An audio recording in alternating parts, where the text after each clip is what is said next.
அனைவரும் ஒரே குலம் ஒருவரே தேவன் என்று ஒரு உன்னத கருத்தை சொன்னவர் நமது கேப்டன் அவர்கள். இன்னைக்கு கழகத்தினுடைய கொள்கை விளக்க பொதுக்கூட்டம். இந்த கட்சி ஆரம்பிச்சப்போ சொன்னாங்க, இந்த கட்சிக்கு என்ன கொள்கை இருக்கு, இந்த கட்சி 70ல 71 அந்த கட்சி, எத்தனை எத்தனை ஏச்சுக்கள் பேச்சுக்கள். ஆனால் கேப்டன் சொன்னது போன்ற சிறந்த கொள்கைகளை இத்தனை ஆண்டு காலம் ஆட்சி செய்தவர்கள் கூட சொல்லலன்றத நான் ஆணித்தரமா சொல்றேன். லஞ்சம் ஊழல் இல்லாத ஒரு நேர்மையான ஆட்சியை கொண்டு வருவோம் என்று சொன்ன ஒரே உத்தம தலைவர் கேப்டன் அவர். இன்னைக்கு இந்தியா முழுக்க அதை ஃபாலோ பண்ணிட்டு இருக்காங்க.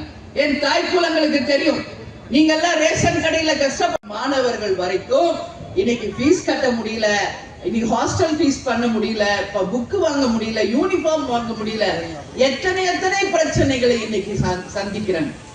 இதையெல்லாம் கவனத்தில் கொள்ள வேண்டிய ஒரு அரசு என்ன பண்ணுது? வெறும் வாக்கு வங்கியை மட்டுமே நம்பி அரசியல் செய்கின்ற கட்சிகள் தான் இன்னைக்கு வரைக்கும் தமிழ்நாட்டில் ஆட்சி செய்திருக்காங்க. இதுல எந்த மாற்று கருத்தும் இல்லை.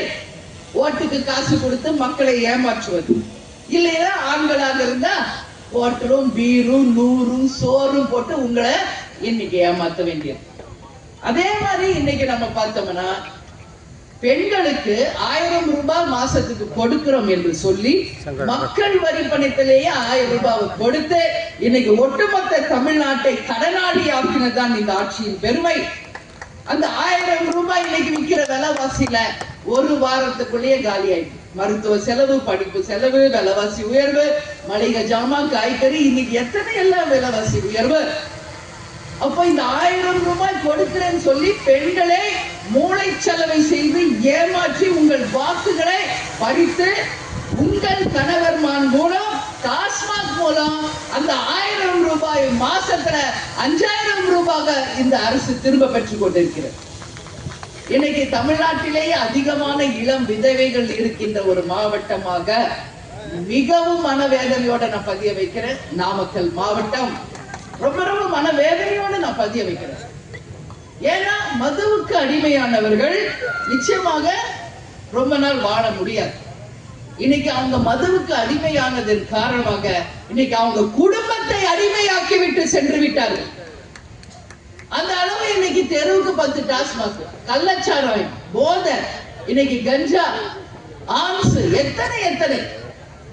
அப்போ இளைஞர்கள் சுறுசுறுப்பாக உழைக்க வேண்டியவர்கள், சிந்திக்க வேண்டியவர்களை மதுவும் கஞ்சாவும் கள்ளச்சாரத்தையும் கொடுத்து மூளையை மழுக வச்சு கேள்வியே கேட்காம நீங்க எல்லாரையும் முடக்கி வச்சிருக்கிறது இந்த அரசு. கேட்டா முதல் கையெழுத்தில் நாங்கள் டாஸ்மாகை ஒழிப்போம் என்று ஆட்சிக்கு வருவதற்கு முன்னாடி சொல்றாங்க. ஆட்சிக்கு வந்து 5 வருஷம் முடிய போகுது. கையெழுத்து போட்டாங்களா? எங்காவது ஒரு டாஸ்மாக் கடை மூடப்பட்டதா? கேள்வி கிடையாது. இந்த மாதிரிதான் இன்னைக்கு தமிழ்நாடு இருக்கிறது. மக்களாகிய நீங்கள் தெளிவாக இருக்கணும் சொல்லி இந்த நேரத்தில் நான் கேட்டுக்கிறேன். சொன்ன வார்த்தையை நிறைவேற்றுவார்கள் அப்படின்றத நீங்க சிந்திங்க.